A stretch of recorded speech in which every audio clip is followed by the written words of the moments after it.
ഷൗക്കത്ത് മുന്നേറുന്നു. V D സതീശനെതിരെയുള്ള പടപ്പുറപ്പാടും തുടങ്ങി.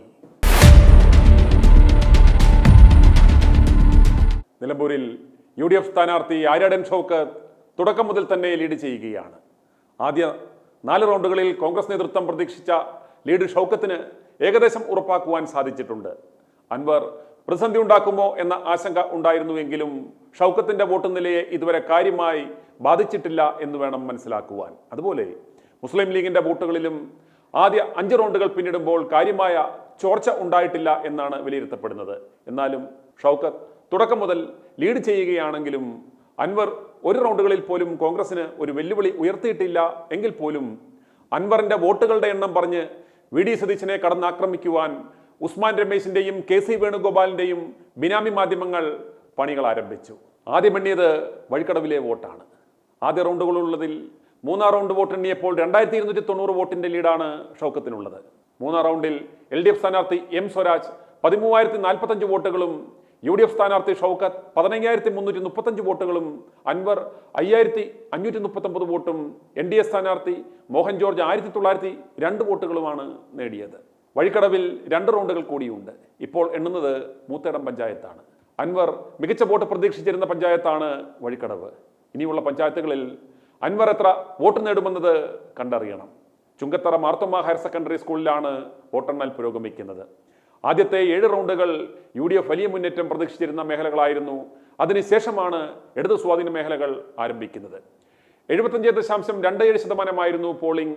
8000 വോട്ടിന് ജയിക്കുമെന്നാണ് UDF കണക്കുകൂട്ടൽ. അത് 25000 വോട്ട് വരെ പോകുമെന്ന് അവർ പ്രതീക്ഷിക്കുന്നു. 2000 വോട്ടിന്റെ ഭൂരിപക്ഷമായിരുന്നു LDF പ്രതീക്ഷിച്ചിരുന്നത്.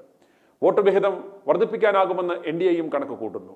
25000 മുതൽ 30000 വോട്ട് വരെ പിടിക്കുമെന്ന് PV അൻവർ ക്യാമ്പ് പറയുന്നുണ്ടെങ്കിലും പരമാവധി 15000 ഇരു മുന്നണികളും കണക്ക് കൂട്ടുന്നത്. UDF സ്ഥാനാർത്ഥി ആര്യടൻ ഷൗക്കത്ത്, LDF സ്ഥാനാർത്ഥി M സ്വരാജ്, NDA സ്ഥാനാർത്ഥി മോഹൻ ജോർജ്, സ്വതന്ത്രനായി എത്തുന്ന PV അൻവർ എന്നിവയുൾപ്പെടെ 10 സ്ഥാനാർത്ഥികളാണ് മത്സരരംഗത്തുള്ളത്. ഇടതു സ്വതന്ത്രനായിരുന്ന PV അൻവർ സർക്കാരുമായുള്ള ഏറ്റുമുട്ടലിനെ തുടർന്ന് രാജിവെച്ചതാണ് ഈ ഉപതെരഞ്ഞെടുപ്പിന് വഴിയൊരുക്കിയത്. സ്വരാജിനെ പോലെ ശക്തനായ ഒരു സ്ഥാനാർത്ഥി ഇറക്കി LDF ശക്തമായ ഒരു മത്സരം കാഴ്ചവെച്ചിട്ടും അൻവറിനോട് പോടാപുല്ലേ എന്ന് പറഞ്ഞ് സന്ധി ഉണ്ടാക്കാതെ UDFനെ നയിച്ച് ഷൗക്കത്തിനെ വിജയത്തിലേക്ക് നയിച്ച വി ഡി സതീശനെ ഈ വിജയത്തിന്റെ ശോഭ കെടുത്തി പ്രതിരോധത്തിലാക്കുവാൻ KC വേണുഗോപാലും രമേശ് ചെന്നിത്തലയും ഫണ്ട് കൊടുക്കുന്ന ചില മാധ്യമങ്ങളെ കൊണ്ട് പണികൾ ആരംഭിച്ചു കഴിഞ്ഞു.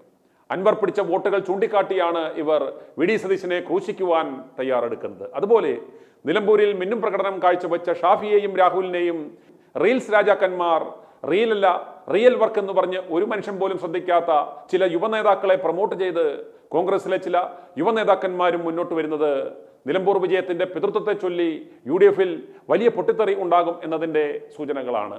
ഇവന്മാരോട് പറയാനുള്ളത് തമ്മിലടിച്ച് നശിപ്പിച്ച് കളയരുത്. പിണറായി വിരുദ്ധ വികാരത്തെ നിങ്ങൾ ന്യൂട്രലൈസ് ചെയ്ത് കളയരുത്. അത് ജനങ്ങളുടെ ഒരു അപേക്ഷയാണ്.